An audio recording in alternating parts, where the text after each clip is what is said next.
this is our sold workshop, Fundraising 101. So you're going to hear some tips and tricks and some ideas for fundraising for your student organizations. So Student Activities, Student Money Management Center, and SGA are all here and are going to take part in this presentation for the next 45 minutes or so. So first off, I just want to see who we all have here. What student organizations or are you guys here representing? I'm an advisor for a music club at TAMS, so they're high school students. I'm the fundraising committee chair from Delta Sigma Pi, a professional fraternity on campus. Okay. I'm not with Student Club. I work on campus as a recruiter, but I also do a lot with high school fundraising groups for band and choir. Gotcha. I'm crossover. Gotcha. Thank you. Well, thanks for all joining us today. We'll get started here. All right. So today we're gonna go over these 5 keys to successful fundraising. And this was kind of borrowed and edited from the 5 Keys to Successful Fundraising by Sandra Sims. So we're gonna go over the why, how to choose the right fundraiser, effective organization, because that's always key to be organized. We're going to talk about teamwork, and we're also going to talk about some action and follow through. So these are going to be our 5 keys for today. All right, so our first one is answer the why. So I think the first and most important thing is always consider your mission. What's the mission of your organization? And kind of look at the big picture. Remind yourselves of the mission and why you would begin this fundraising plan with the same desire to fulfill your mission of your organization. So what is it that you're wanting to fulfill? And think about that mission. Does it make sense for your organization to be putting on a certain fundraiser? Think of how you can intertwine that mission into these fundraising events. Personal motivation. What's your reason for helping this cause and for participating in this fundraiser? A sense of belief is incredibly inspiring, and it will help you as an individual fundraise, and it will also inspire others to feel the same way. So if you have a personal motivation, that always helps. Maybe you know someone who has gone through a similar situation, maybe they've had, I'm trying to think of something, maybe they've had cancer and you want to help a certain nonprofit organization that also helps people who are dealing with cancer situations, for example.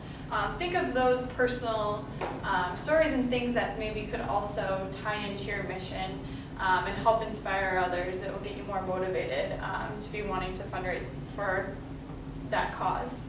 Also think about if you have, some Greeks, for example, some Greek chapters or other organizations have specific philanthropies that they represent. So think about those and how you can fundraise for those specific charities or for charities that represent that philanthropy.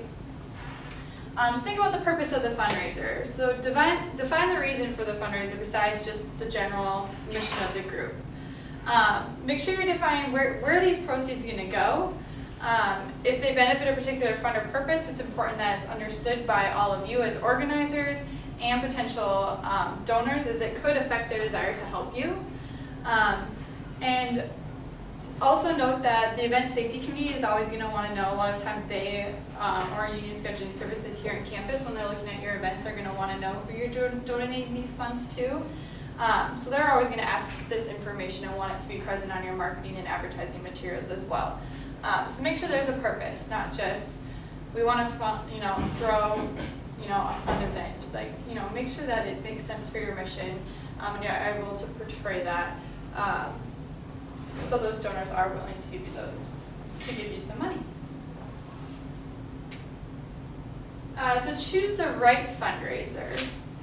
So think about the different types of fundraisers that you can do. First, you think about sales.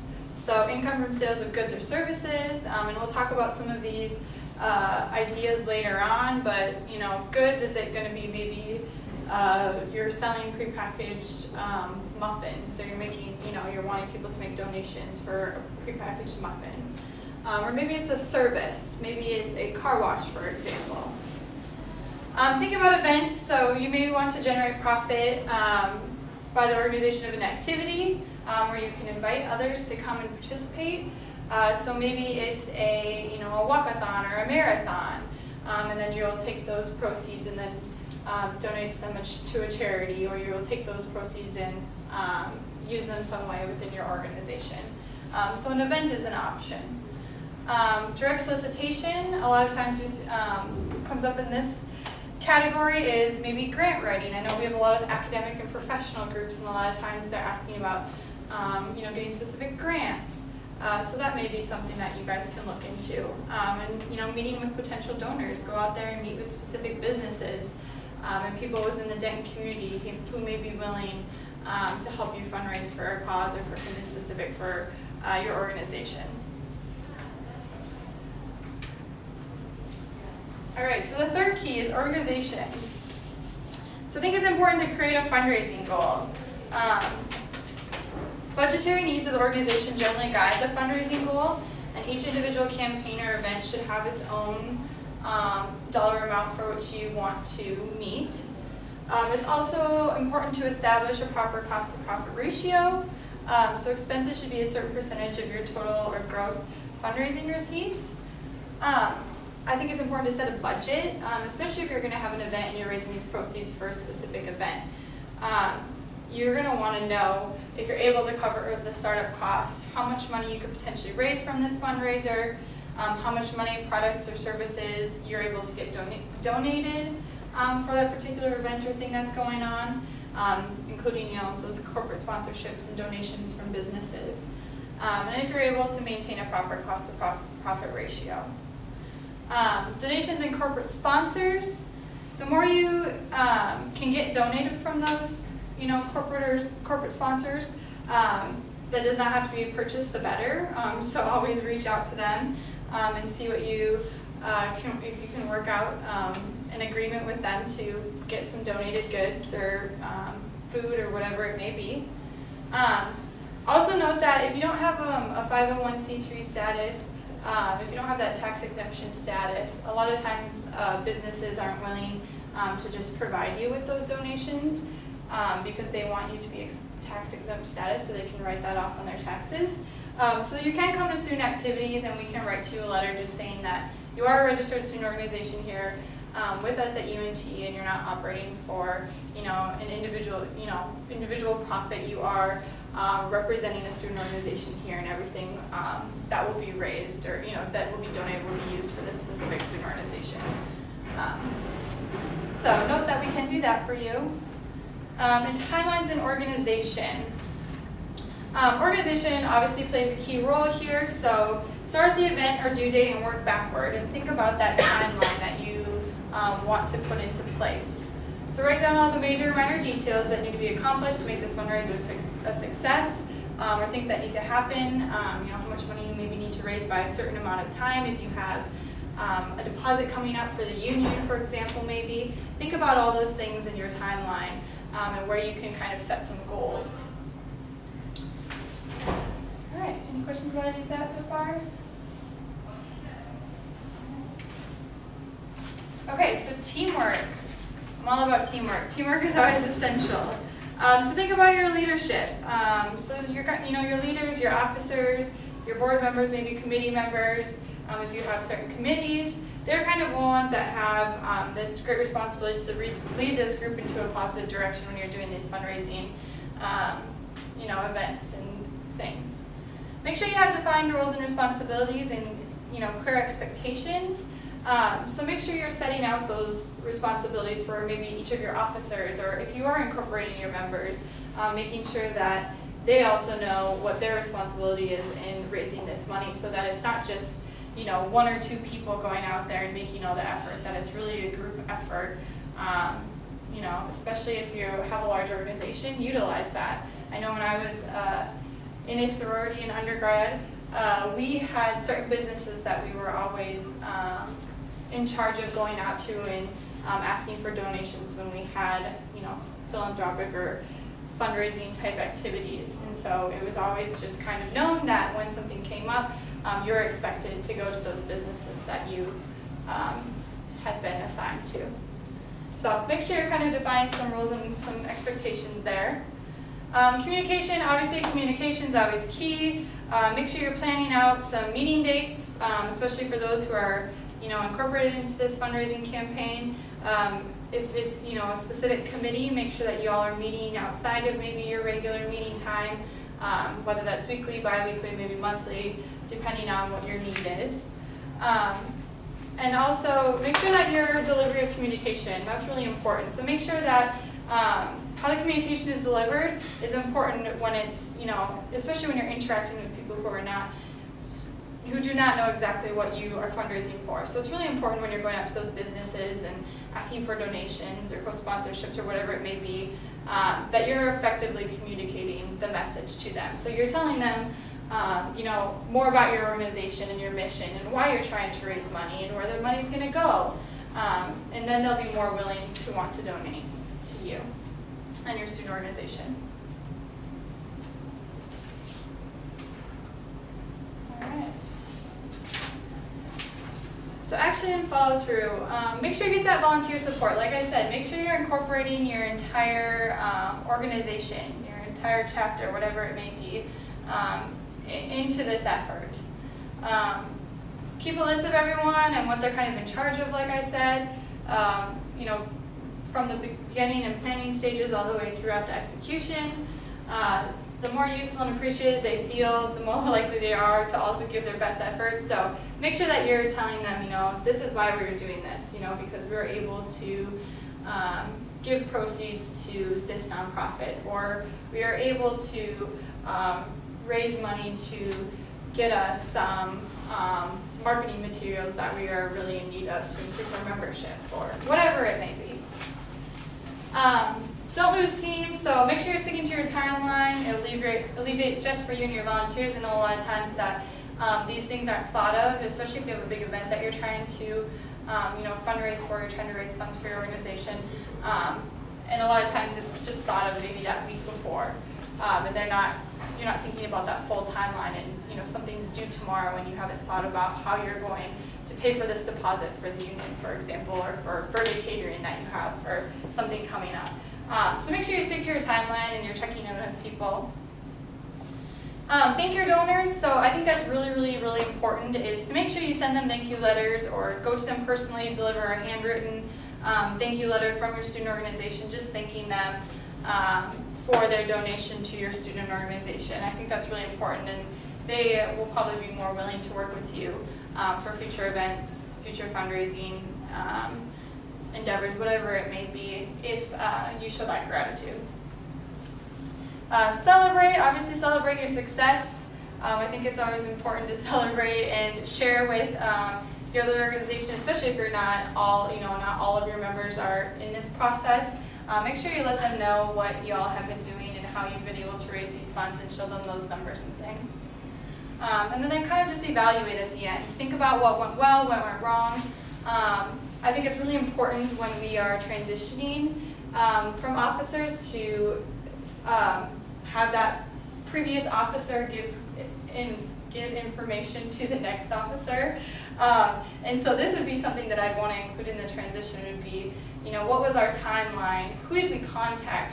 What are those numbers or emails of those businesses and those people that we contacted, and who did give us donations and who we can go back to. So having all of that information, I think, is beneficial for the next person, so they're not totally starting from scratch. They can start kind of from that foundation that you've built.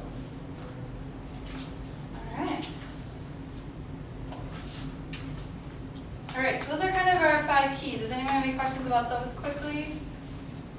Okay, so we're going to talk more specifically kind of now to UNT and some of the policies and things we have in place here in regards to fundraising. So registered student organizations, they are permitted to hold functions on campus and to charge admission for such functions as long as the facilities are available and they have been approved through the event application on OrgSync. So you are able to charge a fee, let's say, to enter a dance if you are having maybe a type of social event, or if you're having a sporting event, you are able to charge admission and use that to raise funds for your organization or a nonprofit.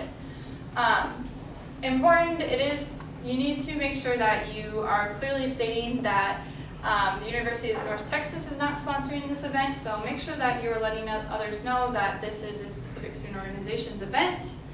And if you do have an event or you happen to table on campus here for a fundraiser, you do need to have an official sign that states what I said kind of earlier, what this fundraiser is for and where the funds are going. So that's really important. Make sure that you are letting those people know, because they're obviously, like I said before, they're going to be more willing to give you a donation if they know what it's going towards. So those are a few of our kind of policies here on campus.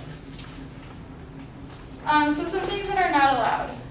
The first is raffles. I'm sure you all have heard this if you've been to our orientation. Raffles are illegal in Texas unless you meet some requirements and are a specific 501c3 organization. So say the majority of our student organizations do not fall into this category. So this is the definition from the Charitable Raffle Enabling Act. So make sure you are following this. Raffle means the awarding of one or more prizes by chance at a single occasion among a single pool or group of persons who have paid or promised a thing of value for a ticket that represents a chance to win a prize. There are a lot of things that kind of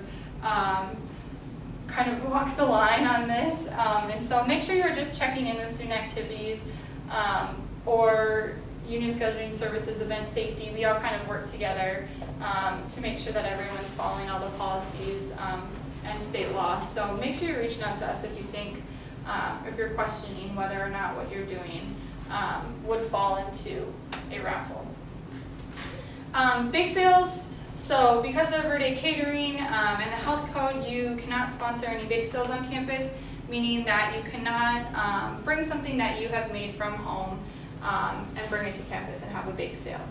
Prepackaged food is acceptable, but we can't have anything that y'all have made on your own at a house, just for safety reasons, really.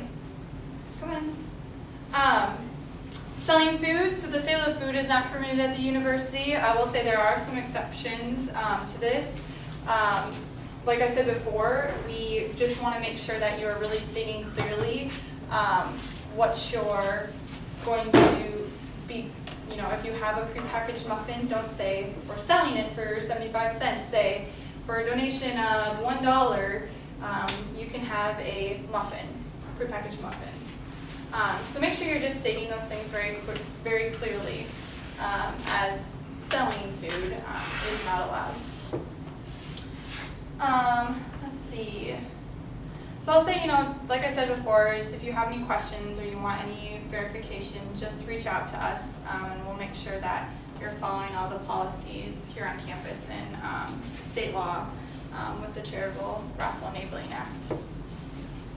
Any questions here? All right, so I'm going to turn it over to Bethany now from Student Money Management Center, and she's going to go through some fundraising ideas for y'all. Hi guys.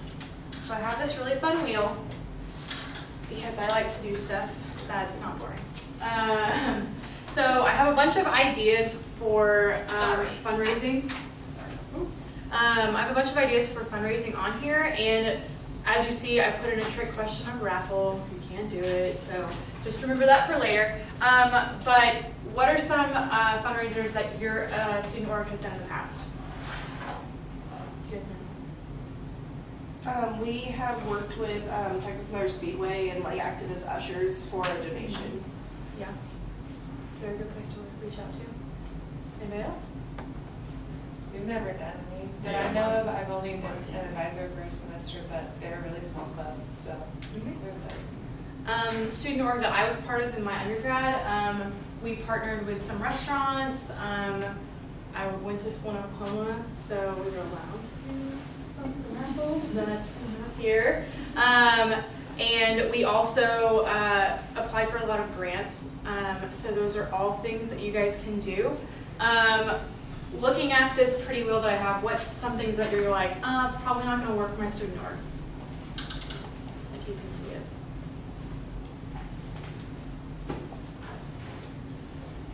Big sale and raffles are both not allowed, so yeah. what do you mean by filling? Like that you're donating, it's not, the money's not going to you, it's going to somewhere else. So you're partnered with World Vision And so you're raising money for that charity, not your actual student org. A lot of groups do this. So. It's important to know what your members will and will not participate in. So in the student org that I was part of, people would never sign up for a car wash because that just meant like being outside and being wet. And that was just not something that we had one and no one volunteered. We realized that was not something that we were going to do. So knowing your members and what they're willing to volunteer to do is important. So there are some very fun ideas. So we're just going to spin and talk through. I usually do this outside where it's a lot quieter. So a dance-a-thon or a walk-a-thon, basically. So a dance-a-thon, you could find a space on campus and charge admission, like Callie was talking about earlier, and play music and maybe have a prize for the person who dances the longest. If anyone's seen Gilmore Girls, they did this in Stars Hollow. But that's a really fun way to raise money, and a walk-a-thon is similar, except for you need an outside space to do so.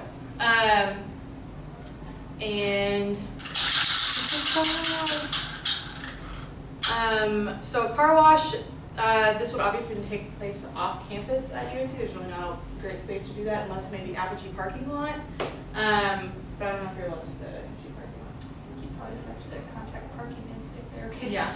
But a car wash is the only thing is you probably have to find a high traffic area, so maybe Apogee parking lot, not the best place like for people seeing you.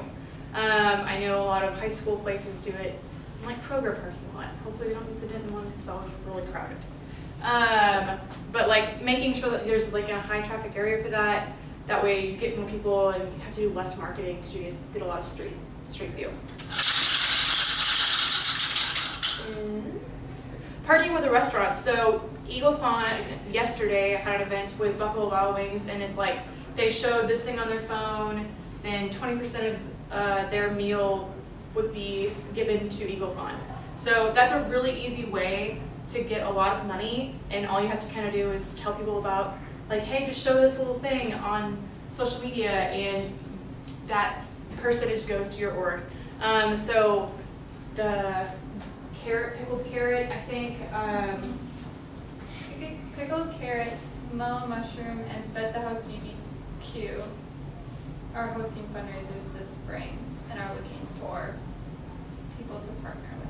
You said pickled carrot, you know? Pickled carrot, mellow mushroom, and Bet the House barbecue. Not sure. Pickled carrot is a food truck, right? Mhm. Where is it usually? Oh, that's a good question. East Side is where I usually see it. Okay. They have like a social media and they'll tell you where they are every day. And Buffalo Wild Wings obviously partnered with Eagle-thon yesterday. So like reaching out to those places that are very typical of getting places. Chipotle was a very common one in my undergrad, so maybe Chipotle gives the best return also. They give 50% Yeah. back. Most of the other ones are between 10 and 20. Yeah, so Chipotle is also a really good option. That one, the only drawback is they have a hard time finding dates sometimes. Yes. So finding something that works for your student org and knowing the percentages and reaching out through marketing to get people to come. But all in all, it's pretty easy organization-wise. Face painting. So this would be knowing your community. Knowing like if you can go to elementary schools and like when they have like carnival things and having you guys like volunteer and then charging like $1 per face painting. That was something that my student org did in undergrad. You could do it on UNT campus. I don't know how well it will go over. But reaching out to different elementary, middle schools, it's a thought. Some ISDs will just say like blanket no, but that's for you to research and find out. And ready to build that. Concession stands. So Texas Motor Speedway, with the Usher thing, they also do concession stands. So you can have people go there and like work concession stands, and whatever money they would make would go to your student org. So those are kind of, and there's more ideas up here. So sports tournaments and game nights, coupon sales, like those books that you guys used to hang around in like elementary school, they still exist. A charity ball is also a really good idea. There's really nice ballrooms in the Union. You do have to pay for those rooms, so. And then applying for a grant is, in my opinion, really easy. Whether you get it or not, but applying is a very easy process typically. And cleaning a stadium, like Apogee, is also an option. So there's lots of stadium options. And a date auction was a really good idea for the org that I was in. We did date auctions, we made a ton of money. But knowing, once again, if your members would be okay with that, because they'd be the ones getting auctioned, right? So they would have to be okay. And then a dunk booth. The only thing I have about that one is it's like expensive up front. Instead, I would maybe say one of the Greeks on my previous campus did pie fi, so like shaving cream pies, and you would pay like $3 to like smash pie in someone's face. So making it fun, making it seen on campus, making also sure you're not like breaking any sort of like trash law of UNT, like don't leave all the shaving cream on the ground. But yeah, so that's kind of the fundraising ideas I have. Do you guys have any questions about fundraising ideas? I just, quick one about Yes. the cleaning a stadium one, so you would get like donations from the people who went to the game? No, so like it's like you're performing a service and then Apogee or Texas Motor Speedway or the Coliseum would like reimburse you. So however much they would usually pay people to clean up their stadium, they're gonna give you a student work. Cool. It's kind of like a concession stand thing. I would just make sure whatever you're, if you're doing anything where you're charging admission, you can't technically then give a prize away, because that would kind of be, fall into that raffle. So make sure you're just doing, one or the other. And all of these things are usually brought through event safety, and so we'll give you tips and things, and, if you do like pie someone, we'll make sure that, you're using the right things, and you're cleaning up, and you have a tarp and things like that, so that everything is safe. So yeah. Yeah, but to make it fun, that's what's important, really. Alright, so we're gonna have Billy come up now and talk about some other funding opportunities. Hi guys, how are you? My name is Llewellyn Jones. I'm the Director of Student Affairs for the Student Government Association. So my job deals with helping students and registered student organizations and individual students go through both the Route Travel Grant and Eagles Nest funding process. Eagles Nest is for registered student organizations who are applying for funding for service projects, a program, or anything like that on campus. And I'm going to pass around these guidelines for you guys.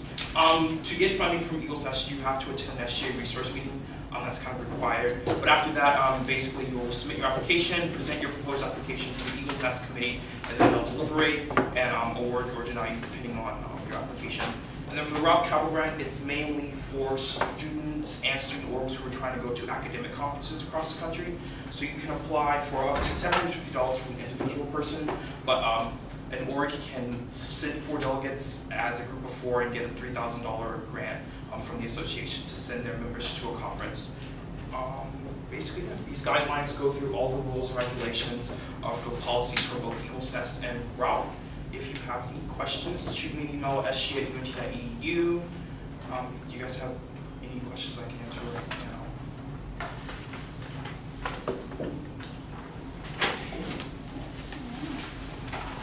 And I will say, make sure that, you're thinking about ways that, if we do apply for this funding, a lot of times we have organizations come through and they've applied and maybe they haven't gotten as much as they expected, or, it didn't quite meet the guidelines, and so they were kind of out of luck at that point and weren't sure where to go from there. So make sure you have some of these, fundraising ideas in the background, and maybe you can incorporate, some Eagles Nest funding with, on a fundraising idea.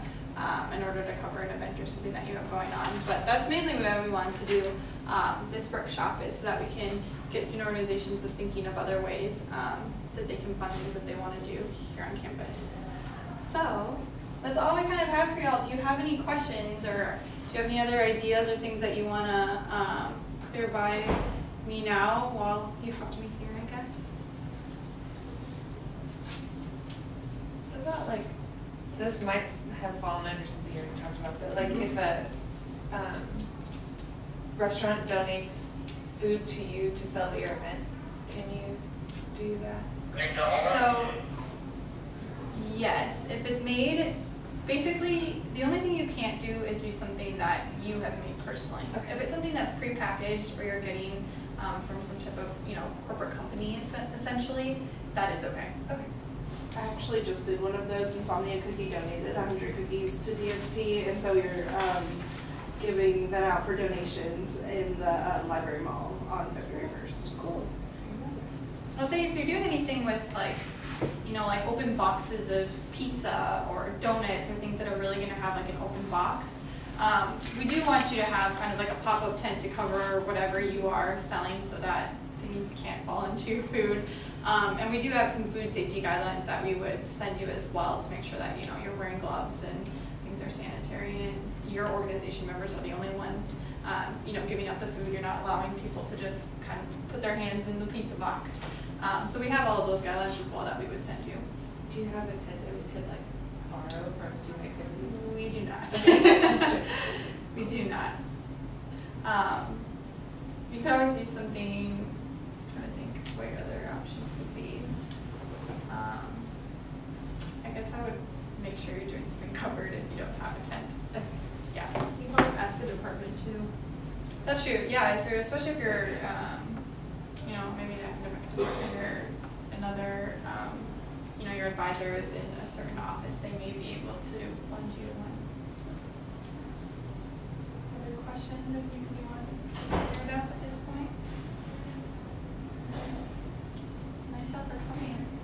Just make sure, you're filling out those event applications at DEP, checking things with student activities, scheduling services, and event safety, if you need any clarification. And thanks for coming.